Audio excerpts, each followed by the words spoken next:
नमस्कार साथियों, मैं doctor Manoj Ahuja Ahuja news channel में आपका हार्दिक अभिनंदन करता हूं।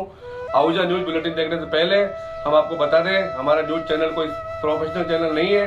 कानून की विशेष जानकारियां दिखाना, मसूदा विधानसभा से संबंधित महत्वपूर्ण खबरें दिखाना और हमसे जो लोग जुड़े हुए हैं, हमारे सब्सक्राइबर्स, हमारे मित्र, हमारे शुभचिंतक, उनसे जुड़ी हुई महत्वपूर्ण खबरें दिखाना हमारे आहूजा न्यूज चैनल की पहली प्राथमिकता में शामिल है।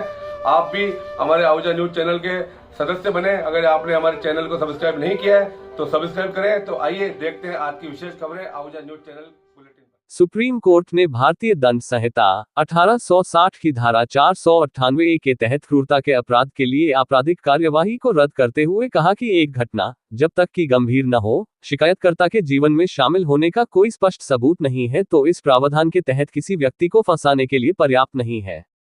जस्टिस संजीव खन्ना एवं जस्टिस SVN भट्टी की पीठ ने कहा, शिकायतकर्ता के वैवाहिक जीवन में हस्तक्षेप और भागीदारी के किसी भी सामग्री सबूत के अभाव में एक उदाहरण जब तक कि दिखावटी न हो, उस व्यक्ति को IPC की धारा 498A के तहत क्रूरता करने के लिए दोषी ठहराने के लिए पर्याप्त नहीं हो सकता है। मौजूदा मामले में पत्नी ने शिकायत में पति की बहन और चचेरे भाइयों को भी आरोपी बनाया है। पति की बहनों और चचेरे भाइयों ने आरोप पत्र को रद्द करने के लिए कर्नाटक हाईकोर्ट के समक्ष याचिका दायर की। हालांकि इसे हाईकोर्ट ने अपने आक्षेपित फैसले के माध्यम से खारिज कर दिया था।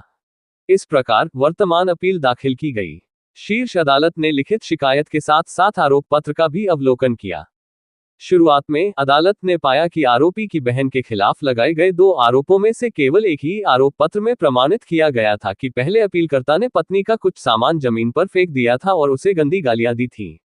इसके अलावा कोर्ट ने यह भी कहा कि बहन कनाडा में रहकर काम कर रही थी। इसके अलावा अन्य अपीलकर्ता भी अलग अलग रह रहे थे, वैवाहिक घर में नहीं। इस प्रकार न्यायालय ने पाया कि आरोप पत्र में किए गए दावे बहुत अस्पष्ट और सामान्य हैं। शीर्ष अदालत ने कहा, ये देखते हुए कि अपीलकर्ता वैवाहिक घर में नहीं रह रहे थे और अपीलकर्ता नंबर 1 भारत में भी नहीं रह रही थी, क्रूरता का गठन करने वाले विशिष्ट विवरण की अनुपस्थिति में हम वर्तमान अपील को स्वीकार करेंगे। इस उपरोक्त प्रक्षेपण के मद्देनजर न्यायालय ने अपीलकर्ता के खिलाफ आपराधिक कार्यवाही को रद्द कर दिया। हालांकि रद्द करने से पहले कोर्ट ने यह भी साफ कर दिया कि अगर कोई सबूत रिकॉर्ड पर आता है तो ट्रायल कोर्ट उनके खिलाफ कार्रवाई कर सकता है। केस महालक्ष्मी बनाम कर्नाटक राज्य।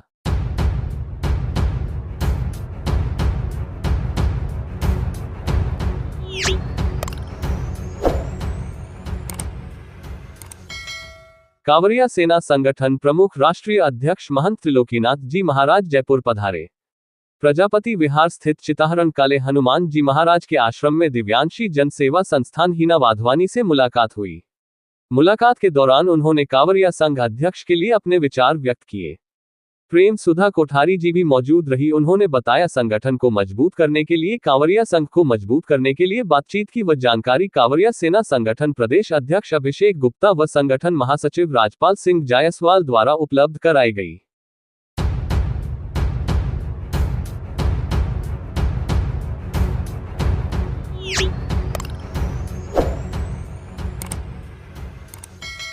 रक्तदान दिवस के अवसर पर आज शुक्रवार को सामुदायिक स्वास्थ्य केंद्र मसूदा में आयोजित रक्तदान शिविर में रक्तदाताओं ने बढ़ चढ़कर किया।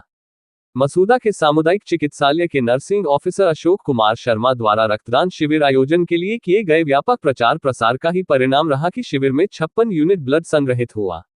रक्तदान शिविर में मसूदा सामुदायिक चिकित्सालय के कर्मचारी, अधिकारी, चिकित्सक, मसूदा पंचायत समिति के डाटा एंट्री ऑपरेटर, ग्राम विकास अधिकारी एवं महिला लिपिक सहित कार्मिकों ने रक्तदान किया।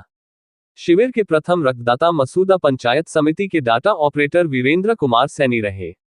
वही पंचायत समिति की महिला कार्मिक लिपिक संगम सेन ने प्रथम महिला रक्तदाता के रूप में रक्तदान किया।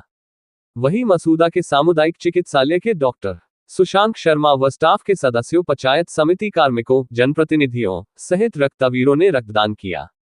इस अवसर पर चिकित्सालय प्रशासन ने रक्तदाताओं को हेलमेट व प्रशस्ति पत्र देकर सम्मान किया। Triveni blood centre, Panchsheel, Makadwali road, Ajmer से blood donation team Hemant, Harpal Singh, Deepak, Devendra Chaudhary, Rashmi, Bhumika एवं कुशल की टीम के सदस्यों ने सेवाएं दी।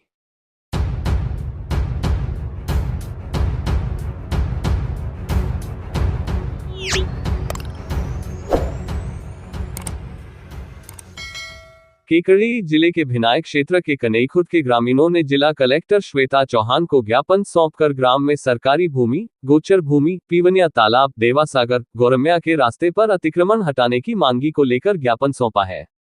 ज्ञापन देने के दौरान ग्रामीणों ने जिला कलेक्टर चौहान को बताया बजरी माफिया व दबंगों द्वारा सरकारी व गोचर भूमि पर कब्जा कर कंपनी का निर्माण किया जा रहा है। ज्ञापन में बताया कि भिनाय तहसील की कनईखुर्द ग्राम में दबंगों व बजरी माफियाओं द्वारा सरकारी भूमि, गोचर भूमि, पीवनिया तालाब, देवासागर, गौरम्या के रास्ते पर अतिक्रमण कर पक्का निर्माण किया जा रहा है जो गैर कानूनी है। ग्रामीणों ने जिला कलेक्टर से मांग की है कि जिला प्रशासन जल्द ही इनके खिलाफ कार्यवाही कर सजा दिलावे तथा सरकार भूमि से अतिक्रमण हटाने की कार्यवाही की जाएगी। ज्ञापन देने के दौरान दीपेंद्र, राजेश, हरिराम, गोपाल, कानाराम, पुखराज सहित कई लोग मौजूद थे।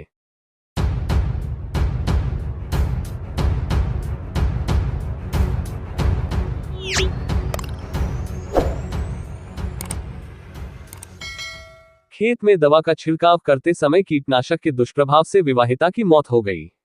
सूचना पर मौके पर पहुंचे उपखंड अधिकारी सुभाष चंद्र हेमानी ने परिजन के बयान आदि दर्ज किए तथा मामले की छानबीन की।